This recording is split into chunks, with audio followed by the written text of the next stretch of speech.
When in Rome has actually been on my to-watch list for quite a few years, and I don't know why I never got around to watching it, but I finally did, and I'm pleased to say I quite enjoyed it. This was released in 2010. It's directed by Mark Steven Johnson and written by Johnson, David Diamond, and David Weissman.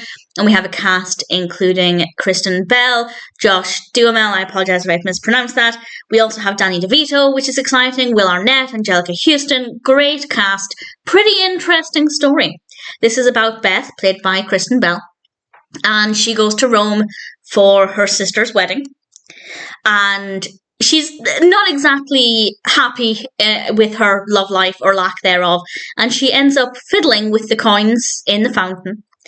And by magic, all of a sudden, all of these guys start falling in love with her because she took the coins from the fountain. She was doing it to save their wishes, but in reality, she was stealing money. That's not what the film shows it as, but that's certainly what was happening. She was taking the coins out of the fountain, and whoever's coin she took, we see this series of she takes the coins and we see these different guys just suddenly having this, it's almost like they're having an epiphany of they've just realised there's this girl out there for them and this is who she is and they want to go after her, and that's what the film is about. And I'll say no more than that about the specifics. I thought it was a really fun concept, as long as you overlook the fact that she was just standing in the fountain taking out coins and nobody was saying anything. It's a bit bizarre, but nevertheless, once the narrative actually kicks in and it gets underway, it's a really enjoyable story. It's a really pleasant experience. There's nothing about the narrative that I didn't enjoy.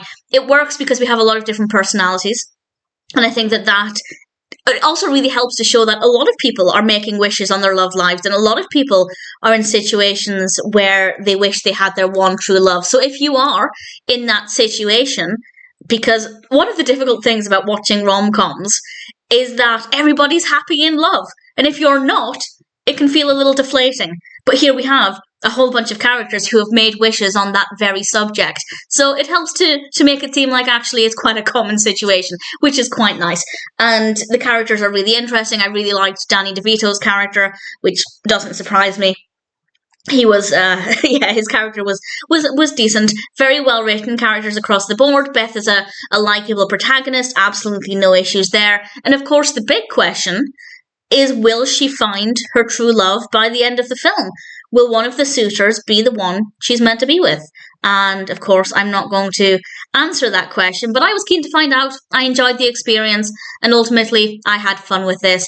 As I said, it's been on my to-watch list for quite a long time, actually, and I finally got around to watching it, and I'm pleased to say I liked it. When in Rome is a decent story, and if it sounds like a narrative that might appeal to you, then of course I'm very happy to recommend it.